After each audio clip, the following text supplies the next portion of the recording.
بسم اللہ الرحمن الرحیم، السلام علیکم ورحمۃ اللہ وبرکاتہ۔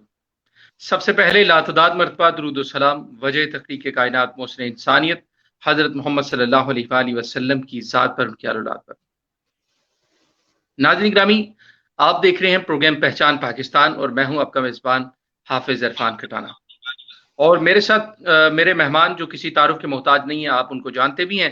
میں آپ کو بتاتا چلوں، ناصر عظیم خان ایڈوکیٹ، جو کہ ماہر قانون ہیں، تجزیہ نگار ہیں، اور اس وقت آپ ان کو مختلف ٹی وی چینلز میں دیکھتے ہوں گے تجزیہ پیش کرتے ہوئے، مختلف موضوعات پہ وہ بات کرتے ہیں۔ وہ آج ہمارے اس پینل میں ہمارے ساتھ موجود ہیں، ہم ان کا شکریہ ادا کرتے ہیں۔ جی ناصر صاحب، بہت شکریہ، آپ نے ہمیں اپنا قیمتی وقت عنایت کیا۔ جی عرفان صاحب، آپ کا بہت شکریہ سر۔ جی ناظرین گرامی، آج ہم بات کریں گے، جیسا کہ اس وقت سعودی عربیہ کی جانب سے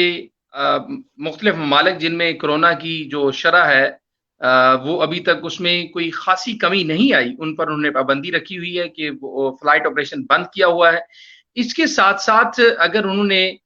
یہاں پہ تھوڑی سی لچک دکھائی ہے، یقیناً سعودی عربیہ کے ساتھ میں آپ کو بتاتا چلوں کہ ہمارے برادرانہ اور ایک درینہ تعلقات ہیں، جہاں پہ بھی پاکستان کو سعودی عربیہ کی ضرورت محسوس ہوئی تو سعودی عربیہ نے بطور بھائی اپنا کردار ادا کیا، اور اسی طرح اگر سعودی عربیہ کو کہیں پہ پاکستان کی ضرورت محسوس ہوئی تو پاکستان نے اپنا بھرپور ساتھ دیا۔ تو ناظرین گرامی، اس وقت ایک لمبے عرصے سے جو فلائٹ آپریشن بند ہے، اور بہت سارے پاکستانی پاکستان میں اس وقت پھنسے ہیں، بہت سارے ورکرز جن کا سعودی عربیہ میں رہتے ہوئے گھروں کا چولہا چلتا تھا، آج اس میں کافی ساری مشکلات کا ان کو سامنا کرنا پڑ رہا ہے۔ لیکن اس وقت میں آپ کو بتاتا چلوں کہ یہاں پہ جو سفیر پاکستان ہیں لیفٹیننٹ جنرل ریٹائرڈ بلال اکبر صاحب، جو کہ آئے روز سعودی حکومت کے مختلف عہدیداروں کے ساتھ ملاقات بھی کرتے ہیں، اور ان سے ان کی بات چیت بھی ہوتی ہے۔ اور میں آپ کو بتاتا چلوں کہ گزشتہ روز ان کی جانب سے ایک ٹویٹ بھی کیا گیا، جس میں انہوں نے کہا کہ ہمارے بہت ہی افسوس کے ساتھ، بڑے دکھ کے ساتھ یہ بات کہنا پڑ رہی ہے کہ ہمارے کچھ پاکستانی بھائی جو سعودی عربیہ میں آنے کے لیے انہوں نے جعلی سرٹیفکیٹ جو ہے وہ بنائے، جس کی وجہ سے کافی شرمندگی کا سامنا کرنا پڑا، اور جب وہ ایئرپورٹ پہ آئے تو انہوں نے وہاں سے ان کو واپس بھیج دیا۔ تو اس موضوع پہ ہم بات کریں گے، قانونی حوالے سے ہم جانیں گے ناصر عظیم خان ایڈوکیٹ صاحب سے۔ ناصر صاحب، جیسا کہ آپ کے علم میں بھی ہے یہ بات کہ گزشتہ روز پاکستان کے اندر کچھ ہمارے بھائی جنہوں نے جعلی سرٹیفکیٹ بنا کر جو ہے وہ آنے کی کوشش کی، آپ اس مدعے کو کیسے دیکھتے ہیں؟ جی عرفان صاحب، پہلے تو بہت شکریہ آپ کے چینل کا، آپ کی ٹیم کا، آپ کے پروڈیوسر، ڈائریکٹر، اور خاص طور پہ بطور اینکر حافظ عرفان کھٹانہ صاحب آپ کا، اور آپ کے چینل پاک نیوز پوائنٹ کا، کہ آپ نے مجھے اپنے شو میں لائیو لیا اور ایز یوزول اپنے پینل کا حصہ بناتے ہیں، اور جو الفاظ میرے لیے کہتے ہیں میں اس کے لیے بھی شکریہ ادا کرتا ہوں۔ اور جو آپ کا جناب کا ٹاپک ہے اور جس حوالے سے جناب بات کر رہے ہیں کہ جعلی سرٹیفکیٹس بنا کر پاکستان سے سعودی عربیہ داخل ہونے کی کوشش کرنے والے جو چند پاکستانی افراد تھے، اس کے لیے میں نے دیکھا کہ جو سفیر سعودیہ میں تعینات ہیں جنرل صاحب، ان کی طرف سے ایک ٹویٹ بھی آیا تھا، اور انہوں نے کہا تھا کہ اب اس کے بعد آپ بتائیں کہ ہم کیا کریں۔ تو کہنے کا یہ مقصد ہے کہ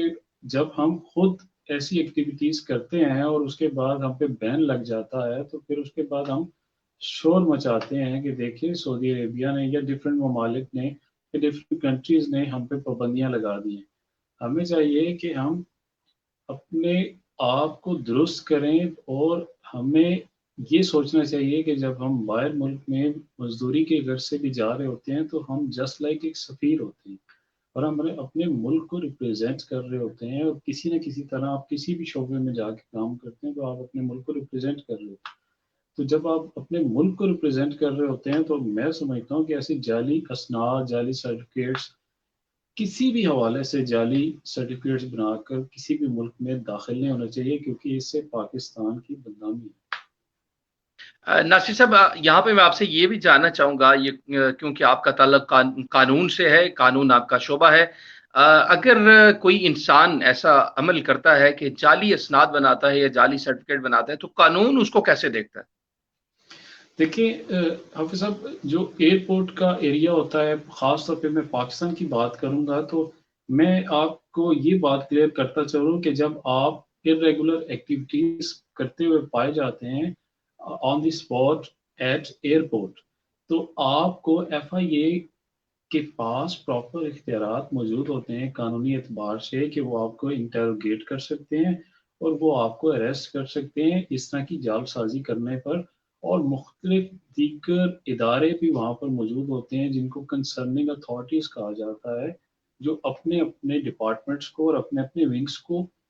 फॉलो अप कर रहे होते हैं, देख रहे होते हैं। तो कहने का ये मकसद है कि उन पे FIR भी लॉन्च होती है, उनको अरेस्ट भी किया जाता है और बाद में कंसर्न कोर्ट्स में उन्हें पेश भी किया जाता है। तो ऐसे लोगों के खिलाफ ज़रूर कार्रवाई हुई होगी और वो इस वक्त अंडर ट्रायल और अंडर कह लें कि रिमांड, फिजिकल रिमांड या जुडिशल रिमांड इस टाइम होंगे।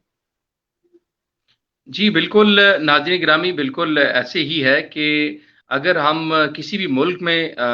जाकर अपने रोज़गार के सिलसिला में मुक़ीम हैं, तो वहाँ पे उनके जो कानूनी हवाले से जो उनका लॉ है, उसको हमें जो है वो प्रॉपर फ़ॉलो भी करना पड़ता है। और इसी तरह अगर हम अपने मुल्क में रह रहे हैं, तो वहाँ पे भी इसी तरह हमें अपने मुल्क के कानून को फ़ॉलो करना चाहिए। और जब हम किसी मुल्क के अंदर जाके रोज़गार के सिलसिले में मुक़ीम होते हैं और हम वहाँ, वो हमारा दूसरा घर होता है, वहाँ पे रहते हुए हमें जो है वो इस तरह का अमल या कोई इस तरह की एक्टिविटी नहीं करनी चाहिए जिसकी वजह से हमारे वतन की जो है वो बदनामी हो, जिसमें हमारे मुल्क का नाम जो है वो उस पे कोई आँच आए। तो नासिर अज़ीम खान एडवोकेट साहब, आप हमें आखिर में जो है हमारे नाज़रीन को आप देखने वाले उनको बतौर पाकिस्तानी आप क्या पैगाम देंगे?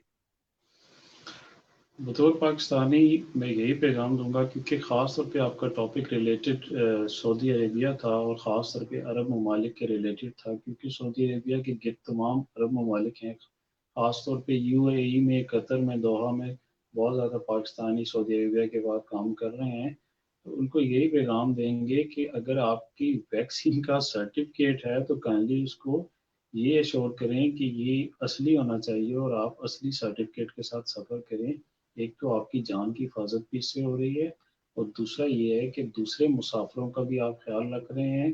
कोरोना का फैलाव से भी आपको बचत होती है और तीसरा कि आपके मुल्क की जो बदनामी है आप उससे भी बच जाते हैं। अगर आप इस तरह की एक्टिविटीज़ करेंगे तो याद रखिएगा, आपकी ज़ात को तो शायद असर ना होता हो, ना फ़र्क पड़ता हो, लेकिन पाकिस्तान के नाम पर एक कह लें कि स्टिग्मा या धब्बा लगता है, जिससे हर पाकिस्तानी मुतासिर होता है। और जो ख़ास तौर पे ओवरसीज़ पाकिस्तानी है वो इस चीज़ को फिर बहुत ज़्यादा फील भी करते हैं और उनको बहुत सारी रुकावटें आती हैं। और सबसे ज़्यादा मुतासिर ओवरसीज़ पाकिस्तानी होते हैं, जो अपने घर बार से दूर रहकर अपने वतन की खातिर और अपने घर वालों की खातिर मेहनत मजदूरी करके वहाँ का पैसा अर्न करके पाकिस्तान में इन्वेस्ट कर रहे होते हैं, जिससे पाकिस्तान को फ़ायदा ना होता है। तो आप लोगों की वजह से पाकिस्तान का भी नुकसान है, उनका भी नुकसान है और उनके घर वालों का भी नुकसान है। तो आखिर में मैं यही कहूँगा कि सबसे पहले पाकिस्तान। जी, बहुत शुक्रिया। जी, नाज़रीन गिरामी, आपने सुना कि बहुत ही खूबसूरत अंदाज़ में जो है वो नासिर अज़ीम खान एडवोकेट साहब ने अपना तज़िया पेश किया। बिल्कुल बतौर पाकिस्तानी जो है वो हमें कानून को फ़ॉलो करना होगा। जैसे कि आप सब लोग जानते भी हैं कि जो ओवरसीज़ में सबसे ज़्यादा जो सरमाया जो है वो सऊदी अरेबिया, अरब अमारात से गल्फ़ से जो है वो हमारे पाकिस्तान में जो है वो जाता है। और पाकिस्तान की मईशत को मजबूत बनाने में ओवरसीज़ पाकिस्तानियों का एक बड़ा अहम किरदार है। तो हम भी चाहते हैं कि इसी तरह हम अपने मुल्क की जो है वो खिदमत करते रहें। लेकिन फिर ये बात याद रखें कि अगर हम इसी तरह इस तरह की एक्टिविटीज़ में मुलव्विस रहे, इस तरह के काम करते रहे, तो फिर जो है वो हमें उम्मीद नहीं है कि हमारे लिए कोई आसानियाँ पैदा हों, क्योंकि हम खुद ही ये मसाइल खड़े कर रहे हैं। तो इसलिए हमें चाहिए कि हम